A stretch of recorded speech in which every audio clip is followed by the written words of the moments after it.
Next, Chord Please, using the Chord Builder in Band in a Box. Welcome to Next Chord Please, using the Chord Builder in Band in a Box. And in this tutorial, I dive into the Chord Builder feature of Band in a Box. And it's a must-have tool for musicians and songwriters. Whether you're a beginner or experienced user, the video will guide you through step-by-step instructions on how to effectively use the Chord Builder to enhance your music compositions. I needed it, you know. Let me give you my background, okay? Just for a second. I started doing music as a kid back in the neighborhood, right? Back in the day, everybody did Temptations and the Miracles and all that kind of stuff, right? And you just had to be in a singing group, right? And nobody had a clue about chord progressions. We couldn't even read music. But man, we could harmonize. I'm telling you, we were all singers and we could come up with some great, great harmonies. I have no idea what I was doing. But we also had that in a sense where you better get your note right. And if you didn't, the guys would let you know. I'm telling you, they were brutal. No feelings spared. The groups that we had that we grew up with in Detroit as teenagers, if you could not do harmony on key, you were lousy, and they would tell you, get the hell out of here and get off the corner. Which is good training ground, by the way, because I think we need somebody that's tough on us every now and then, right?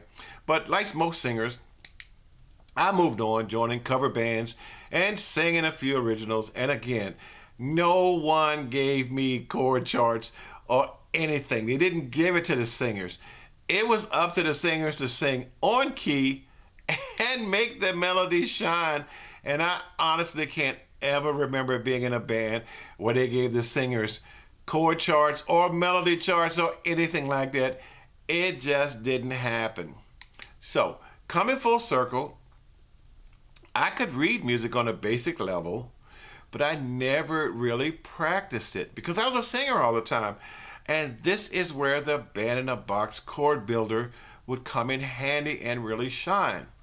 And by the way, guys, this Band in a Box product, man, I don't know, they got so many features under the hood. It's just amazing how they could get all that stuff in one single program, you know, but that's another story. You're here for Chord Builder. So, let me change my screen, and I'll show you how to create chord progressions using Chord Builder. And by the end of this video, you'll have the skills and the knowledge to create good chord progressions for your own songs. So hold tight. All right, so I picked a pattern, and the pattern is Fab Dave's famous uplifting pop. You know, the Band in a Box got these crazy names of their songs, right? You know. Anyway, sounds like this.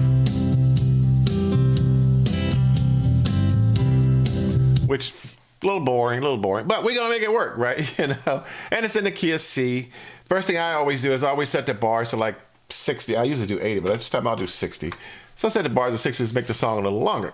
Now, I had a song, and I actually wrote this song. It was a kind of a pop song, right? You know, and actually it was totally pop, you know. I just wanna know, can I get you going my way?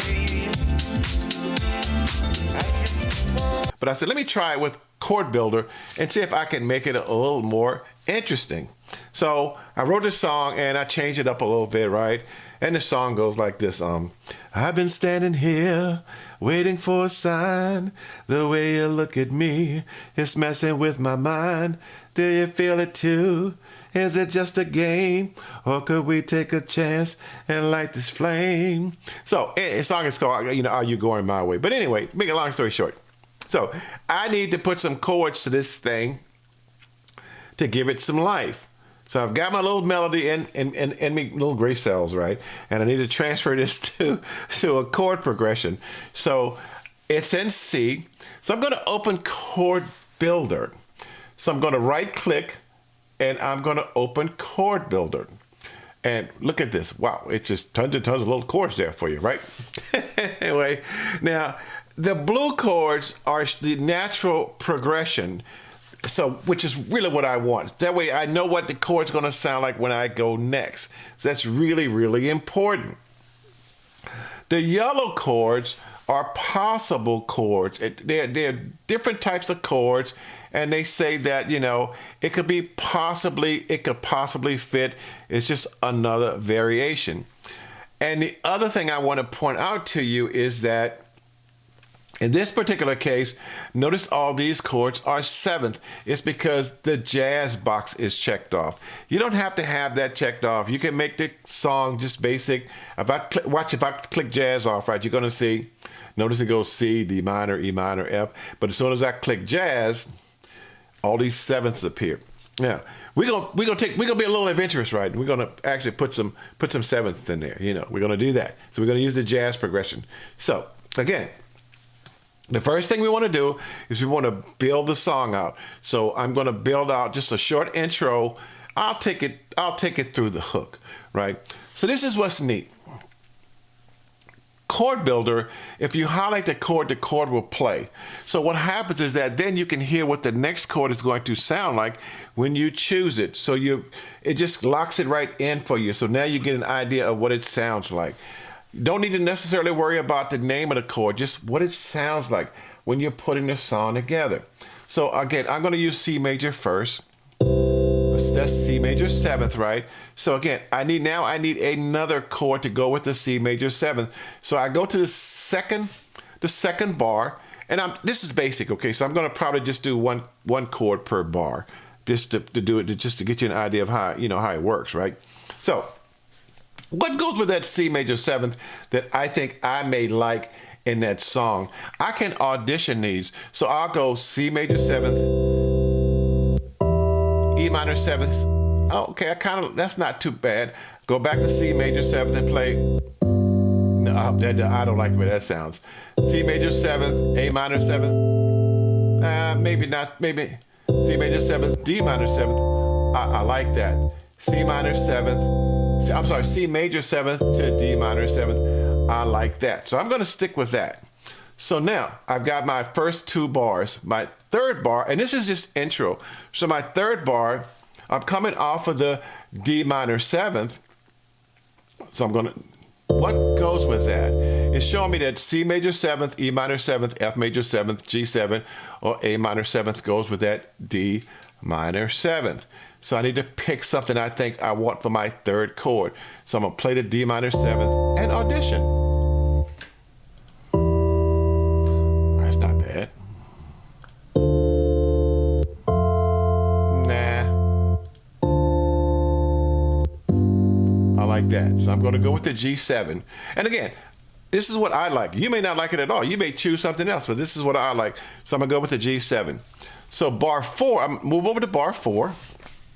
And what do I want in bar 4? Remember, this is the intro, so it's going to take me back around to the beginning of the song where I start actually singing the verse. So because of that, I don't want to stray too far off of that because I got to get back to that C major seventh that I start the song in. So I'll just put a C major seventh in here. And my intro is done. So that's my intro. So now it's time to work on the verse. Notice my intro is C major seventh, D minor seventh, G7, and C major seventh. One chord per bar. So now I need to work on my song. So the first thing I'm going to do is I'm going to put a part marker in here because I need to know where I am at all times. I know some people say, it automatically does drum rolls and all that stuff. No, it doesn't. You can turn those off, but I think the most important thing about a part marker is that it lets you know where you are in the song. So now I'm starting my verse. Like I said, I've been standing here waiting for a sign. So that's where I'm at. So I'm going to go back and start with my C major seventh. Now I'm going to go to the second bar. I'm working on the first verse. So I'm going to do my D minor seventh again. I'm going to my third verse, and I'm going to do my G7 again. I could have actually cut and pasted, but I want you to get used to understanding how to put it in individually. And I'm going to go to my C major seventh. That's the first half of the first verse, right? Again, duplicate again. C major seventh, D minor seventh, G7, C major seventh. And now remember, I'm trying to keep this simple. We can try all these other chords out, but for right now, for practical training purposes, right, I'm going to stick with this method here. So now my pre-chorus is coming up. I've done my verse. Now I need to do my 8-bar pre-chorus, right? So my pre-chorus starts at bar 13. Well, I can't do the same thing that I did for my verse. So I got to come up with something a little bit different for my pre-chorus. So I'm going to try go C major 7th, the D minor 7th still works. So I'm going to start my pre-chorus with D minor 7th. Now, what goes with D minor 7? I can go, for the second bar, I can go D minor 7th. I don't want to go back there. Now, D minor 7th, A minor 7th. Now, all right, it's not bad. D minor 7th and F major 7th. I like that. D minor 7th to F major 7th. I like that. For my third bar, I'll go from F major 7th. And what chords work with F major 7th? F major 7th. Not terrible. I like that A minor 7th. So I'm going from F major 7th to A minor 7th. And then to finish that bar out, which is the first half of the pre-chorus. So I'm doing A minor 7th. Need to find something to go with that. That doesn't work. All I'm doing, I'm just clicking on the actual chords. Nah, that doesn't work. I like that E minor 7th. So I'm going to go to that E minor 7th. So that's the first half of the pre-chorus. And I'm going to repeat that. Like I said, I'm talking basic here, right? We could get a whole lot more complicated, and we can do that, but not in this video because it would take forever. So D minor 7th, F major 7th, A minor 7th, and E minor 7th. Now, I've done my pre-chorus, which means I'm at my hook. How do I want my hook to go? My hook is going to go pretty much like my verse is going to go. That's kind of a standard thing with most songs, to be honest with you. They don't change that much. Maybe the odd chord will change, but pretty much they don't really change a lot. So I'm going to start my hook with my standard C major 7th, the old favorite, right? And I'm going to put the second chord in the second bar at D minor 7th. But I think I want something a little bit different for the third bar because I'm in the hook now. I'm not in the verse anymore. I'm in the hook now, right? So I'm coming off of D minor 7th. And no. Oh, no, I don't like that at all. I like the A minor 7th. So I think I'm going to do the A minor 7th. And I'm going to go back in the fourth bar and take it to C because I'm going to go back to the rest of my hook. So the rest of my hook, I'm going to start C major 7th. Second bar is going to be D minor 7th. The third bar is going to be A minor 7th. No, I don't like that. The second bar, that sounds too ordinary to me. So I'm going to try D minor 7th.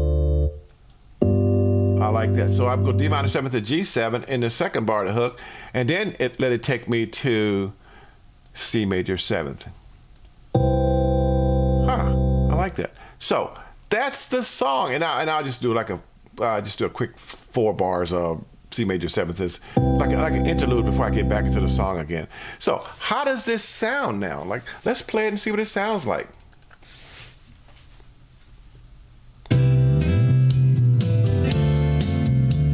Kind of like it, actually.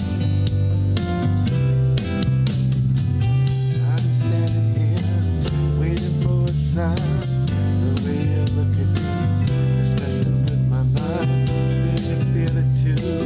Is it just a game? Or could we take a chance and light this flame? You've got the spark and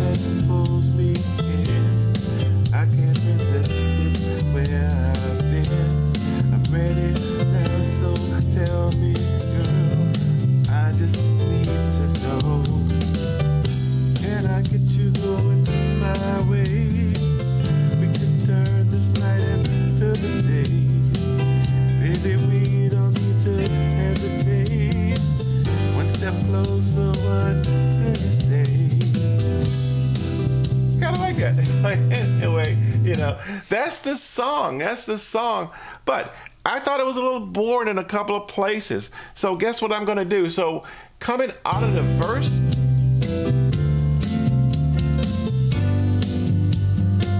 I'm going to the pre-chorus. I thought that maybe I could add a passing chord coming out of the verse. So I'm going to go to my C major 7th and see if I can add something extra. So I'm going to go to my chord builder. And I've got the C major 7th in the last bar of the first verse prior to going to the pre-chorus, right? And the pre-chorus is D minor 7th. But what might work in that second half of that bar is, I think I'll try something else. So I'm going to go from C major 7th to E minor 7th. So let's try that, just to add a different color. So now if I do it,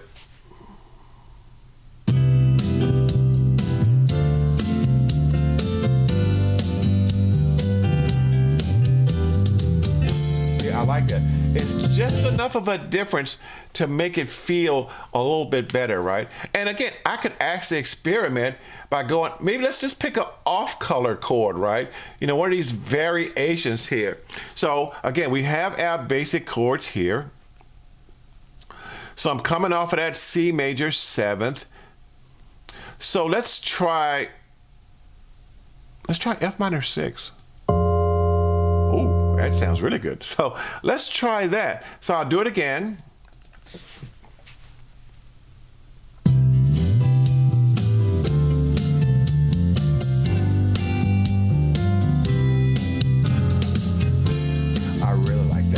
I like that a whole lot better, And this is what I'm talking about when I'm talking about experimenting.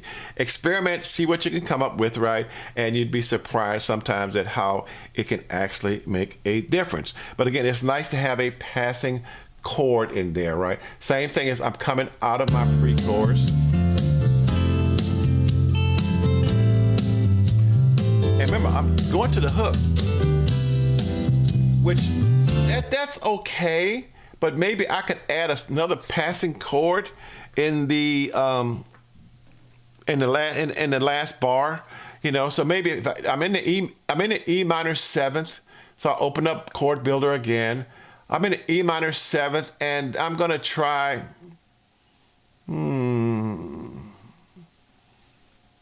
Let's try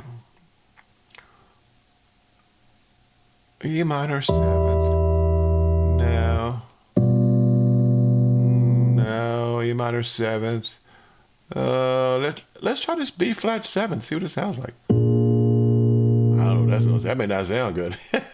Let's try it though. We'll see what it sounds like. And if it doesn't sound good, we just take it out. It's really that easy.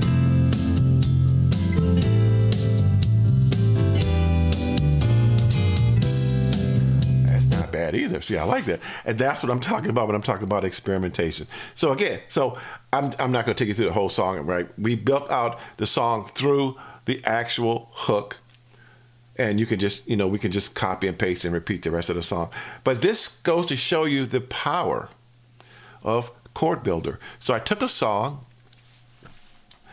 I set it up in the key of C, and again, it's in C now, right? Maybe I can't sing it in C. Maybe I need to change it, right? Okay, I just go and I just change the key.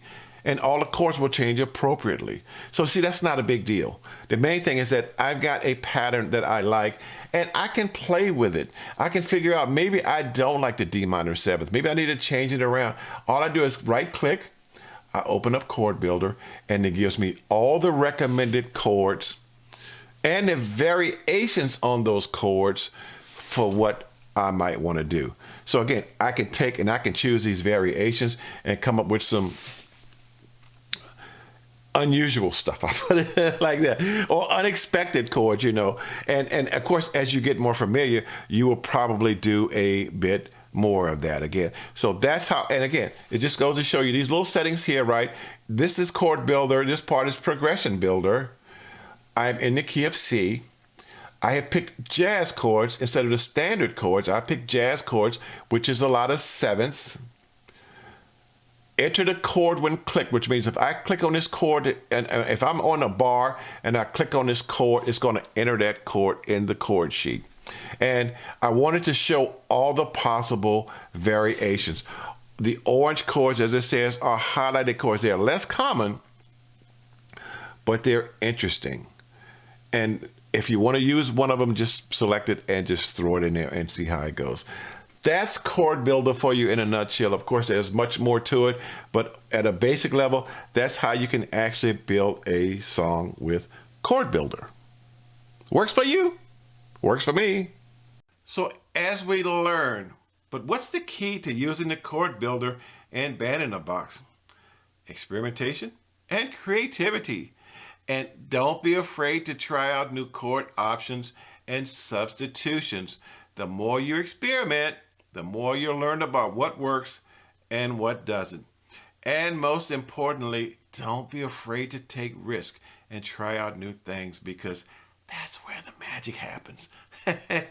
So thanks for joining me on this journey into the world of the Chord Builder and Band in a Box. And if you've got experience with Chord Builder, I'd love to hear about it in the comments. And if you're interested in learning more about features and how to use certain features of Band in a Box, be sure to check out some of the other videos on my channel. This is Henry Clarke, Senior Musicians Unite, and I will see you all later. Bye.